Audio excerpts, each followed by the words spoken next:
Bapak Peri Potren yang mewakili Kementerian Agama, begitu besar perhatian Kementerian Agama Kabupaten Takalar ini untuk pendidikan Al-Quran. Yang terhormat Ibu Ketua Yayasan TPQ An-Naba Takalar dan seluruh yang berpartisipasi dalam kegiatan ini, insyaallah mendapatkan keberkahan dan pahala yang sangat luar biasa dari Allah Subhanahu wa taala. Insyaallah bahagia dunia dan akhirat. Baik Bapak Ibu yang dirahmati Allah Subhanahu wa taala, insyaallah hari ini kami akan mensosialisasikan tentang apa itu metode UMI. Apakah sama dengan metode-metode yang lain atau tidak? Kalau penasaran, makanya ikuti sampai terakhir. Sutriani Aulia di UMI Makassar, alhamdulillah kami diamanahi untuk mengawal training. Jadi ibu bapak sekalian, kita akan ke depan, kita akan berkenalan dengan metode UMI. Seperti apa metode UMI ini sebenarnya? Ya, hasilnya tadi dari An-Naba sudah ada gambaran anak-anak yang membaca Al-Quran, ya.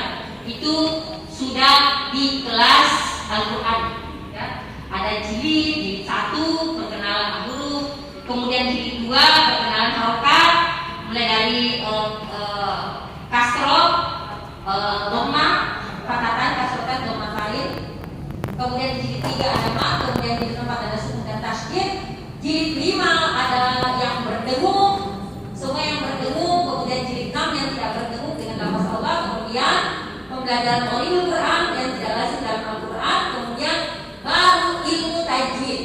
Jadi di UMI itu ibu bapak sekalian tidak mengajarkan dulu istilahnya.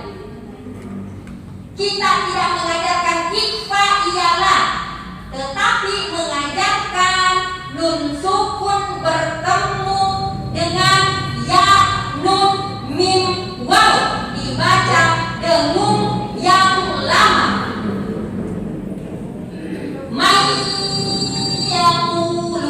belum diajarkan istilahnya.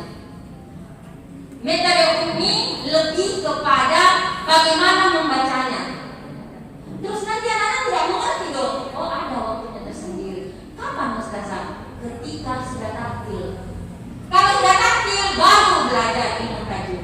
Hukum dan sukun atau kami dibagi 5. Kita hati, ikom biguna, ikom bilaguna, ikhlas, ikhfahabiti. Lanjut lagi. Kita hati ialah sukun atau kami bertemu salah satu huruf. Hamzah ha, ko, ain, ghain, ha. Contohnya man amana ghain idza waqaba. Ikom biguna ialah sukun atau kami bertemu salah satu huruf. Ya, nun, mim, waw. Contohnya mayyakulu apa? Khairukum man ta'allama al-Quran wa 'allamahu. Sebaik-baik kalian adalah yang belajar Al-Quran dan yang mengajarkannya. Itu kalau di UMI namanya turjuman. Ada kelas kelasnya, ya. Baik.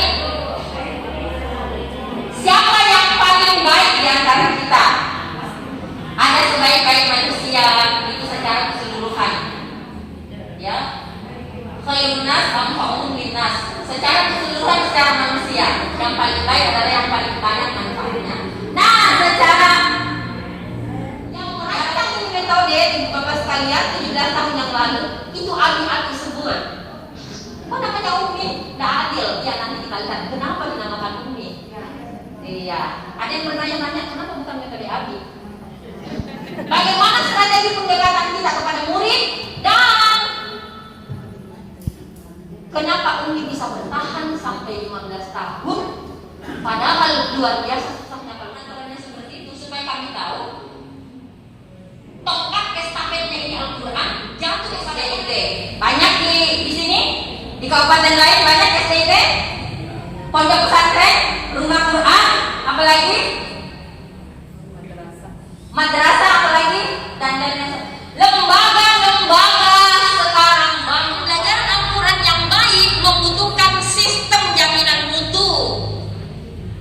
Setiap anak didik kita 4 tahun harus sudah bisa di Al-Quran tartil dengan bacaan yang baik dan benar. Tartil bukan sekedar membaca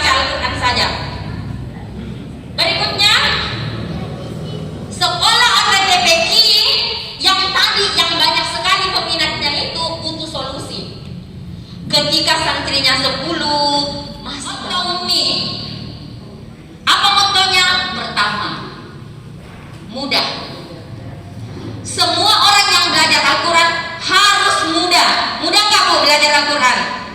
Ini jamaah umi. Enak bu belajar Al-Quran? Iya. Kalau alpa 1 hari rasanya sampai di mana bini temanku ya? Rugi, ya benar. Pernah nggak bu kita sebelum ini merasa seantusias sekarang? Sekarang baru antusias banget. Iya, lagunya itu loh. Alhamdulillahi Rabbil Alamin Ar-Rahmanir Rahim. Apa lagi bu? Maliki Yaumiddin. Wih mantap, lanjut. Iyyaka na'budu wa iyyaka nasta'in. Ihdinas siratal mustaqim. Siratal ladzina an'amta 'alaihim ghairil maghdubi 'alaihim waladdallin. Oke, yang kedua, untuk yang kedua adalah Ibu senang nggak belajar Umi? Meskipun 10 kali lagi disuruh ulang belum bisa-bisa. Ustazahnya yang toge. Berikutnya, menyentuh hati. Ustazah harus Ibu besok-besok kalau ada rumah Qur'annya, karena sebentar kita tasbih yang mau ngajar, yang mau membuka rumah Qur'an pakai metode Umi, kita tes dulu bacaannya. Anda harus memudahkan anak-anak. Anda harus menyenangkan anak-anak. Jangan-jangan nanti begitu masuk, Assalamualaikum, apa anak-anak bilang? Deh, datang bisa di ustazah. Belum mengajar Anda sudah tertolak. Anda harus menyenangkan, hore ustazah datang. Nah itu enak.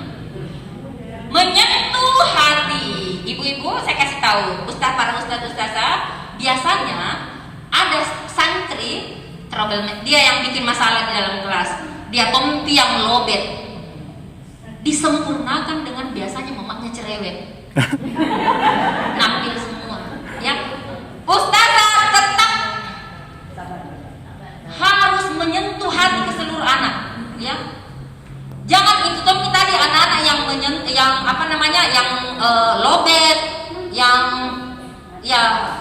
sedikit di bawah, cerewet mamanya, suka kasih menangis temannya. Begitu ustazah melihatnya, tidak datang bisa dia itu, bikin benar-benar. Ustazah kalau di metode Umi tidak boleh kita ada rasa marah kepada anak. Begitu melihat itu anak, apa yang terpikirkan? Ladang pahala. Begitu melihat itu anak, ladang kesabaran bagi saya. Begitu melihat itu anak, ini mengajarkan bagaimana saya mendidik ini anak dengan baik dan benar. Jadi di metode Umi ini Anda harus menyentuh hati anaknya, ibu.